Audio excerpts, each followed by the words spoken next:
Hello there, my name is Valerie White Williams and I'm a voice teacher and a vocal coach for Vocal Splendor Studios. Today I'm doing another reaction video and this time I'm reacting to the REO Brothers doing Happy Together by the Turtles. Yes, we need some happy music, so let's have a listen.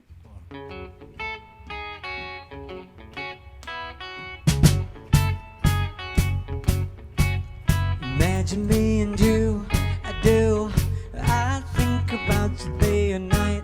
It's only right to think about the girl you love and hold her tight, so happy together.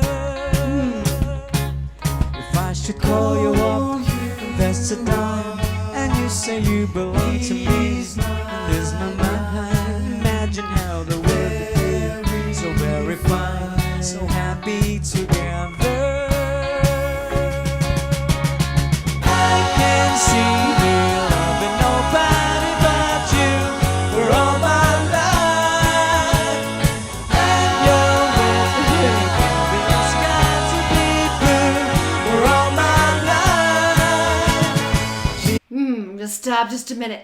So now there's 5 brothers, and those of you guys that follow me, names are not my strong point, but I do know that the boy in the middle, or the young man, is the leader, is what I've heard. He's the one who started it, and don't know the names, but I'm really impressed with their multiple instrumental background and their singing and all the harmonies. And like I said, family groups have the best harmonies because, well, they resonate together. I mean, when you like people and you get along with them, it's easier to get a nice lock, but we also have the genetic material. So we have similar bone structures because that's where a lot of our voice comes from. Yes, we can train the voice and make it better, but it really has a lot to do with the bone structure.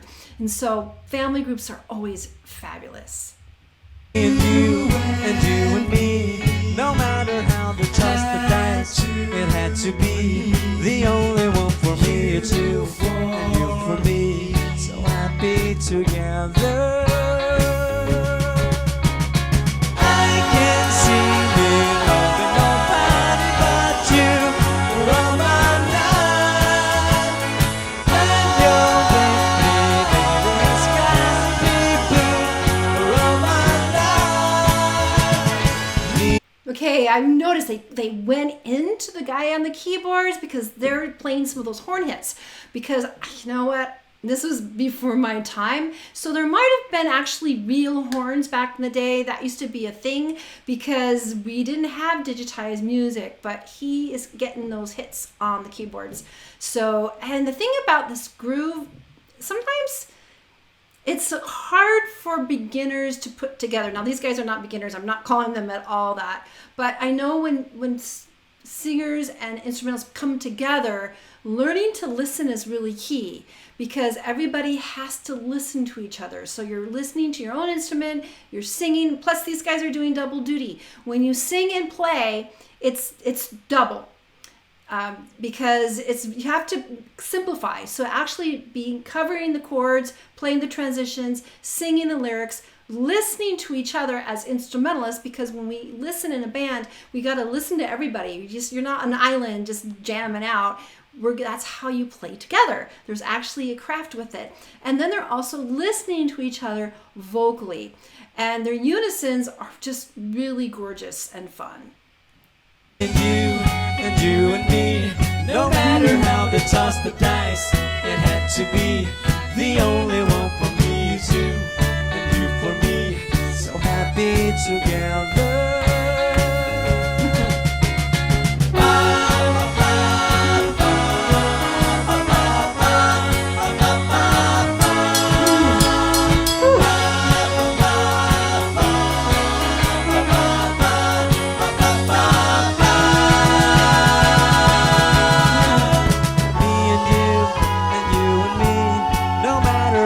Toss the dice, it had to be the only one for me too, and you for me, so happy together,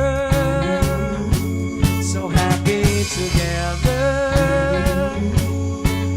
Okay, I'm going to pause just for a minute. So the vocal coach in me has to make a comment. These guys sound great, but I see their chins coming up. So what I would advise, and this is what I tell my students, because I know the last time I saw them, they were sitting down, but when they're standing up, they're kind of leaning into the mic. And so that's something I recommend people don't do. You want to actually have the mic come to you and not go to the mic, because when you lean to this isn't ideal. I mean, you can still sing that way, but it's kind of putting the vocal cords in some strain. So I'm seeing the guy from on my side on the left, he's just a little bit doing this. And then the lead guy is doing a bit of that too. So I would advise them to put the mic, bring the mic to them. Now the guy in the middle, and of course the drummer, that he doesn't have anything else, that he has to have it there. So you need to actually put your mic in a way that you're not going into it. Now, unfortunately, you see a lot of rock singers doing that sometimes, especially in this era, in the 60s era, they're doing their neck thing. But you're gonna get a lot better tone if you can stand and allow your chin to swing like this. So they still sound great. So don't hate me for this, but I just think they could sound a little bit better if they just could bring the mic to them. It's really a simple fix. How is the weather? So happy together. So happy together. We're happy together. So happy together. We're happy together. All right, that was so fun. I love family bands, and they just are really great. Now, don't hate me for saying they should not have their chins, but that's just a little thing that just, and it's interesting, right after I said that, then they started pulling their neck back a bit. So, because they might have gone, oh yeah, I'm doing this, but you want to just bring it like that. So the mic should be like this. Now, here's the other deal. They might have placed the mic that way so it's better for the camera. So, you know, because it doesn't always look good with this mic right in front of you, and I get that. Now, that said, they still sounded really great. They still sounded great, but having coached singers for 30 years, there's sometimes you can just make a little bit of shift. There's always more to learn. There's always more to grow. And a lot of the greatest singers continue to see coaches and just get some advice with things. Oh my goodness, there comes my computer's about to die here. So I'm going to stop.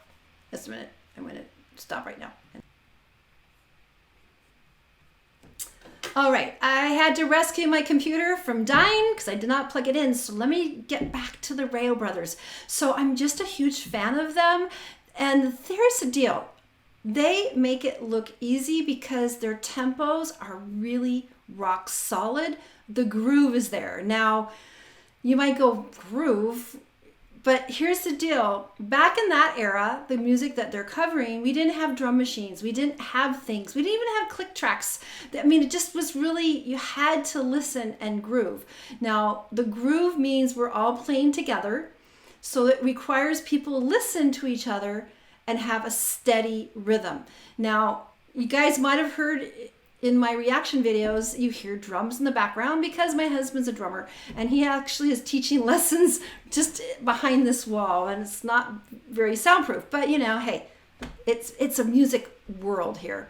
Now, the thing about the drummer is the drummer has to keep the beat. Now, normally when it comes to bands, it's going to be the drummer and the bass player. They work together to set the tempo. And believe me, sometimes the drummer and the bass player don't get along. It can kind of be a competition on who is in charge of the groove. But really, the drummer sets the groove. Now, to be honest, it's really easy for drummers to speed up, having inconsistent tempo, or people aren't really listening to each other, so there's kind of like who's in charge of the groove. This particular song has that really steady beat. Now, again, it might seem simple to keep together, but it often isn't because everybody has to listen to each other.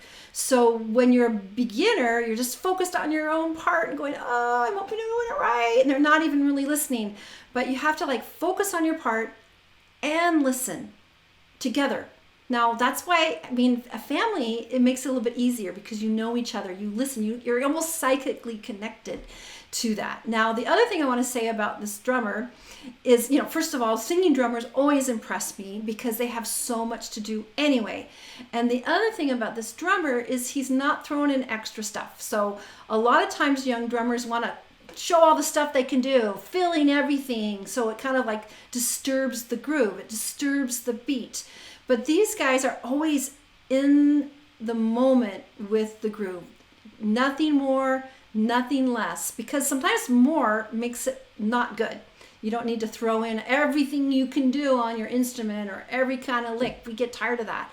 We just want this nice, happy groove and nice vocals. Now their vocals are spot on. My going to the mic still, because here's the deal. Really good singers can sometimes do things that aren't ideal, but they still sound good. But as a vocal coach, like, well, could they sound better if they didn't? Personally, if I was there, I'd put the mics closer to their face so they wouldn't have to strain and wouldn't get this alignment out of the way. Because when that happens, see the larynx, it's not really ideal. Things are a little bit tight. You want to feel this.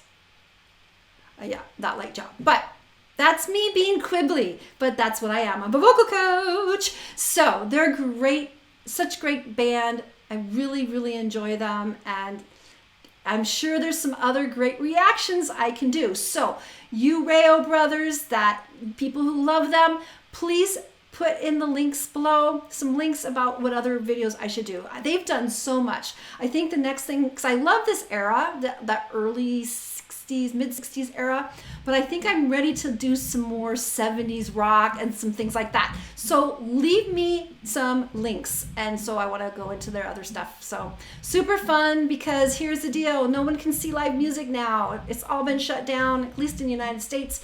People are really struggling. I have so many friends that have been performing for a living, and it's tough times. So thank goodness for the internet. We can see these beautiful singers and musicians play, and that's what we have. So thank goodness for that, right? So leave me some links below on which REO Brothers songs I should do next. And I also want to let you know, if you're interested in some lessons, I've been teaching. I told you I've been teaching for a long time. Don't want to age myself, but I've been teaching online since 2011. And so I'm very experienced working online with people all over the world and all over the United States. So if you're interested in some lessons, you can go to my website at vocalsplendor.com. Also, I want to let you know of my 2 free passion projects. The first one is called Creative Soul Alignment. These are private Facebook groups, and Creative Soul Alignment is for people that are interested in spirituality and the creative arts, and not just singing and music, but also people who like photography, crafts, spoken word, poetry, you name it. We have a real diverse group there from all over the world. I have people from my YouTube channel as well, as far as my friends, and everybody's really loving and respectful there. So I'm super grateful for that group. And my other group is called YouTube Success Strategies, because I am starting to coach people on how to succeed with YouTube. So I'm doing some free training and coaching there, and because I really want to help people succeed on YouTube. I've been on YouTube for over 10 years, and I have learned the tips and tricks to build a channel. So I'm happy to coach you as well. All right, take care, and I'll see you next time. Take care. Bye.